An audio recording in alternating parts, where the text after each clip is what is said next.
शैतानिर्रजीम बिस्मिल्लाहिर्रहमानिर्रहीम अल्लाहुम्मा सल्ली अला मुहम्मद व अला आले मुहम्मद। अल्लाह जल्ला शानु का बेहिसाब करम एहसान उस ज़ात का कि जिसने एक दफ़ा फिर कुरान मजीद समझने के लिए यहाँ पे हमें इकट्ठा कर दिया।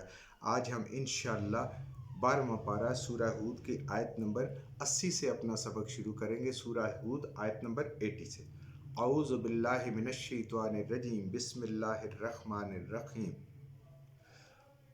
क़ाला लो अन्न ली बिकुम कुव्वतन औ आवी इला रुकनिन शदीद। पिछले सबक में भी हमने पढ़ा था कि कौम हज़रत लूत अलैहिस्सलाम के घर पहुंची। उन फरिश्ते इंसानी शक्ल में, लड़कों की शक्ल में आए उनके साथ, और उन्होंने लूत अलैहिस्सलाम ने उनको जब मना किया, उस सारा सवाल जवाब हमने पढ़ा। तो आखिर उन्होंने कहा कि आप खूब जानते हैं हमारी क्या नीयत है, क्या इरादा है, तो आप हमें नसीहतें न करें। काला कहा, लो काश, अन्ना ली के होता मेरे लिए, मेरे पास होता, मेरे लिए पास होता, ली बिकुम कुव्वतन मेरे साथ होता, बिकुम तुम्हारे लिए कुव्वत कोई ताकत, मेरे साथ मेरा कबीला होता, मुसलमान होते, ईमान वाले होते। अगर तुम मेरे साथ वो कुव्वत वाले होते, कबीला होते जो तुम्हारा मुकाबला करते, ओ आवी या कि मैं पनाह ले लेता, इला रुकनिन शदीद किसी मजबूत किले में, अपने मेहमानों को बचाने के लिए, या तो मेरे पास कोई ऐसी मजबूत जगह होती कि मैं अपने मेहमानों को महफूज जगह पे भेज देता, या मेरे पास इतनी ताकत होती, मेरे पास इतने लोग होते, कबीला मेरे साथ होता कि मैं तुम्हारा मुकाबला करता और अपने मेहमानों की इज्जत को बचाता। बहुत ही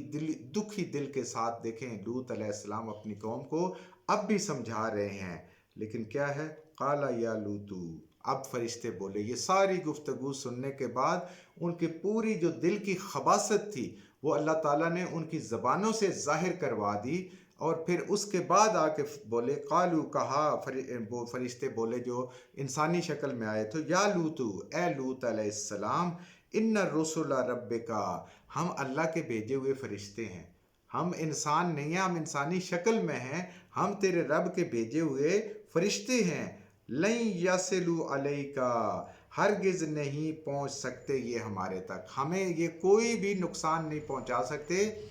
न कोई बुरी नीयत से ये हमारे करीब भी नहीं आ सकते। आप बिल्कुल परेशान ना हो, आप गम ना करें। फ़अस्रि बिअहलिका, तो आप तैयारी करें लूत अलैहिस्सलाम अब, और अपने घर वालों को तैयार करें, बिक़ित्इम मिनल लैल, रात के पिछले हिस्से में, और यहाँ से आप निकलने की तैयारी करें। यहाँ पे उलमा कहते हैं कि जब वो कौम उनके नज़दीक जाती तो हज़रत जिब्राईल अलैहिस्सलाम ने अपना पर मारा तो वो सारे के सारे अंधे हो गए। लेकिन इसके बावजूद देखें उनको तौबा की तौफीक नहीं हुई कि ये देखते ये कितना बड़ा मौजज़ा है कि वो इंसानों को, क्योंकि वो तो फरिश्ते नहीं मान रहे थे, वो तो लूत अलैहिस्सलाम को भी नबी नहीं मानते थे, तो इतनी बड़ी आफत आई तो कोई ना कोई तो इसकी वजह होगी। लेकिन इसके बावजूद उस कौम ने नसीहत नहीं पकड़ी, और फरिश्तों ने कहा कि आप परेशान ना हो, हमारा ये कुछ नहीं बिगाड़ सकते, हम अल्लाह के फरिश्ते हैं, आप अपनी तैयारी करें, अपने घर वालों के साथ निकलें रात के पिछले पैर। वला यल्तफित मिनकुम, और जब आप निकलेंगे तो आपने पलट कर नहीं देखना, पीछे मुड़ कर नहीं देखना, मिनकुम अहदन, तुम में से किसी एक ने भी। पीछे जब इनके ऊपर अल्लाह का अजाब आएगा, कोई चीखो पुकार होगी, कोई आहो बका होगी, कोई धमाका, कोई बात, कोई आवाज़ होगी, तो पीछे मुड़ के नहीं देखना, ये अल्लाह का हुक्म है। इल्ला अमरातका, लेकिन आपकी बीवी ज़रूर पीछे देखेगी।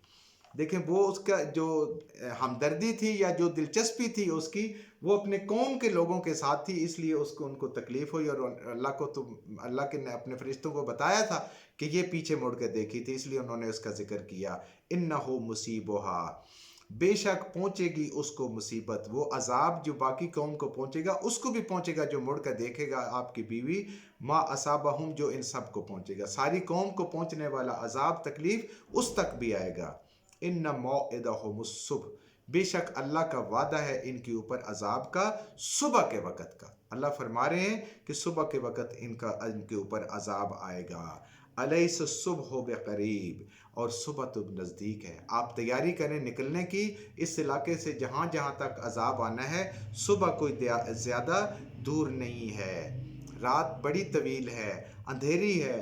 دکھ اور تکلیف سے بھری ہوئی ہے، لیکن اس کا ایک انجام ہے، اس نے ایک دن ختم ہو جانا ہے، صبح ضرور طلوع ہوگی اور صبح بہت نزدیک ہے، دور نہیں ہے۔ انسان کے اوپر بھی غم پریشانیاں ساری آتی ہیں، انسان صبر سے ان کو برداشت کرتا رہے تو ایک دن خوشیاں بھی آتی ہیں، ساری چیزیں انسان کو آتی ہیں، لیکن انسان خوشیوں سے بھول جاتا ہے اور صرف غموں کو یاد رکھتا ہے۔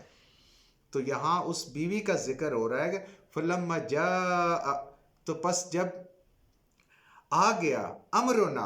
امر عذاب کا حکم، اللہ کا جب عذاب کا حکم آ گیا، جعلنا عالیہا، تو بنا دیا ہم نے اوپر والے حصے کو، عالیہ اعلیٰ کو، اس زمین کا جو اوپر والا حصہ، سافلہا نیچے، اللہ تعالیٰ نے فرشتوں نے اللہ کے حکم سے اس زمین کو اوپر اٹھایا، اور بعض روایات میں یہاں تک ملتا ہے کہ اتنا وہ اوپر لے کے گئے کہ فرشتوں نے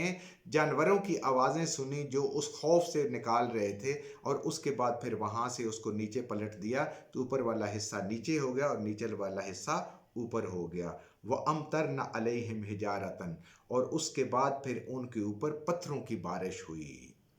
من سجیل، اور وہ سخت پتھر تھے، جیسے سجیل ایسے پتھر ہوتے ہیں جیسے وہ مٹی کو گولا سا بنا کے، کنکر بنا کے اس کو پکایا جائے، جیسے یہ گھڑا اور اس طرح کی چیزیں پکی ہوتی ہیں، مٹکے ہوتے ہیں، اس طرح کے وہ سخت پتھر تھے، منضود، تہ در تہ، بارش کی طرح، جیسے بارش کے قطرے آتے ہیں اس طریقے سے وہ گر رہے تھے، تہ در تہ گر رہے تھے، جیسے گولیاں چلتی ہیں، گولیاں جیسے ہوتی ہیں اس طریقے سے وہ گر رہے تھے، مصومتن عند ربک، اور وہ نشان زدہ تھے تیرے رب کی طرف سے، جس کو ہم کہتے ہیں نا کہ وہ بائی نیم تھے، جس کو جو پتھر لگنا تھا، دیکھیں اللہ کی قدرت دیکھیں، وہ اسی کو جا کے لگا جس کے لیے وہ پتھر مخصوص تھا۔ وَمَا هِيَ مِنَ الظَّالِمِينَ بِبَعِيدٍ، اور یہ نہیں ہے، یہ جو پتھروں سے تباہ کرنے والے، یہ کوئی تمہارے سے دور نہیں ہے۔ یا اس کے دو معنی علماء نے کیے ہیں کہ اے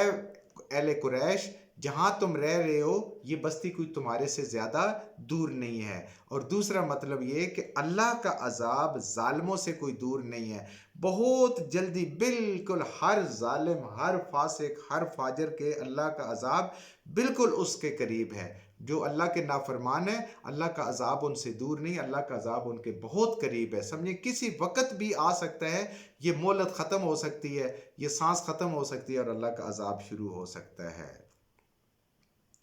تو اب آپ دیکھیں کہ لوط علیہ السلام کی بیوی بھی پیچھے رہ گئی، کیوں؟ اس کی ہمدردی قوم کے ساتھ تھی۔ اللہ تعالیٰ یہ چاہتے ہیں کہ انسان پورے کا پورا دین میں داخل ہو، یہ نہیں ہے کہ ایک اس کشتی پہ بھی پاؤں رکھے ادھر بھی پاؤں رکھے، جو ایمان والا ہوتا ہے وہ ایمان والوں کے ساتھ اس کی ہمدردی ہوتی ہے، اور جو کافر ہوتا ہے اس کی کافروں کے ساتھ ہمدردی ہوتی ہے، جس کی دونوں طرف ہمدردی ہوتی ہے وہ سمجھے نہ ادھر کا ہے نہ ادھر کا ہے۔ تو ایسے ہی جب نوح علیہ السلام کے بیٹے کی بات تھی تو وہ بھی ایسے تھا، وہ نوح علیہ السلام کو اللہ کا نبی مانتا تھا جیسے لوط علیہ السلام کی بیوی مانتی تھی، لیکن اس کی ہمدردیاں اپنی قوم کے ساتھ اٹھنا بیٹھنا، اور پھر اس نے اللہ کے عذاب کو کیا انڈر ایسٹیمیٹ کیا کہ میں پہاڑ کی چوٹی پہ چڑھ جاؤں گا۔ تو یہاں بھی ان کو جب قوم کو تکلیف آئی تو ان کو اپنے سے زیادہ وہ عزیز تھے، ان کا دکھ لگا، تو اس لیے انسان کو دین کے اندر اگر وہ پورے کا پورا نہیں ہے تو پھر بہت خطرہ ہے کہ وہ کسی جگہ رک جائے گا، اور ایسی جگہ رک جائے گا کہ شاید نہ وہ آگے کا ہو نہ وہ پیچھے کا ہو۔ تو اللہ فرماتے ہیں کہ یہ پتھر جو ہیں یہ ان سے دور نہیں ہیں،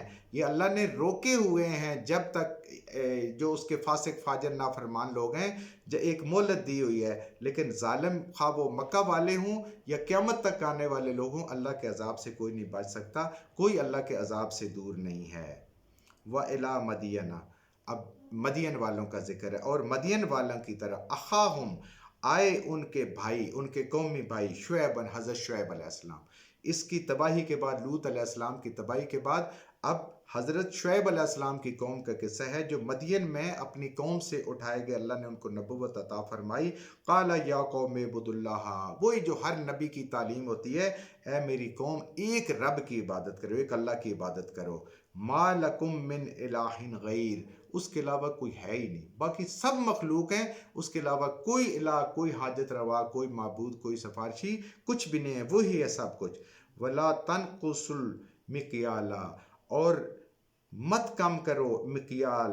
ناپ کے جو چیز دیتے ہو، यानी चीज़ें तोली जाती हैं, नापी जाती हैं, गिनी जाती हैं, उनको मत कम करो। वल मीज़ाना, और ना ही तोल को, ना नाप में कमी करो देते हुए, पैसे पूरे लेते हुए, और ना तोल में कमी करो। जैसे इसको, वो कौम क्या थी कि वो कौम ताजर पेशा थी, और उसने तिजारत के अंदर अब धोखा की तिजारत पे मबनी थी उनकी। वो बुखल थे और खुद गर्ज थे, सिर्फ अपना ख्याल करते थे, दूसरे का हक मार लेते थे। तो इसलिए अल्लाह पाक ने शुएब अलैहिस्सलाम को उनके पास भेजा कि एक अल्लाह से डरो, अल्लाह की इबादत करो, और कम ना नापो ना तोलो। इन्नी अराकुम बखैरन, बेशक मैं देखता हूँ कि तुम खुशहाल लोग हो, तुम्हें इस चीज़ की ज़रूरत नहीं है, ये जो बेईमानी कर रहे हो और अल्लाह को नाराज़ कर रहे हो, तुम्हें इसकी ज़रूरत नहीं, तुम दुनियावी लिहाज से एक खुशहाल लोग हो। व इन्नी अखाफ़ु अलैकुम अज़ाब यौम मुहीत, लेकिन मुझे डर ये है कि अगर तुम लोगों ने ये काम ना छोड़ा तो मेरा अल्लाह फरमा रहे हैं कि तुम्हें अजाब घेरे हुए है, यानी बिल्कुल तुम अजाब के नरगे में हो। अगर तौबा नहीं करोगे, इसी हाल में कम तोलते हुए, कम नापते हुए, कम गिन के चीज़ें देते हुए, खराब डालते हुए, तुम अगर अल्लाह की पकड़ में आ जाओगे, मोहलत ख़त्म हो जाएगी, तो समझे कि तुम अल्लाह के अजाब से बचे हुए नहीं हो, बिल्कुल उसके घेरे में हो। जब तक ये काम छोड़ते नहीं हो, तुम अल्लाह के अजाब के घेरे में हो। तो इसलिए इस काम को छोड़ दो। ये था उस कौम की हालत कि वो कम नापती थी, कम तोलती थी, कम चीज़ें गिन के देती थी। आज हम अपने मुआशरे में देखें और इनके ऊपर कह रहे हैं अल्लाह के नबी कि मुझे डर है कि अजाब ने तुम्हें घेरा हुआ है, ये गुनाह इतना बड़ा है कि जो अजाब से तुम बच नहीं सकते, इसको अजाब से अगर घेरे से निकलना है तो इस गुनाह को छोड़ना पड़ेगा। तो आज हमारी कौम में भी ये देख लें कि किस हद तक मौजूद है, इंसान खुद अंदाज़ा कर सकता है। जो कुछ हमने सही सही पढ़ा, अल्लाह हमारे ज़हनों में, दिलों में बिठा दें। जहाँ जहाँ पढ़ते हुए बोलते हैं हमसे गलतियाँ होगी, अल्लाह में माफ़ फरमा दे, हमारे ज़हनों से, दिलों से अल्लाह की ज़ात निकाल।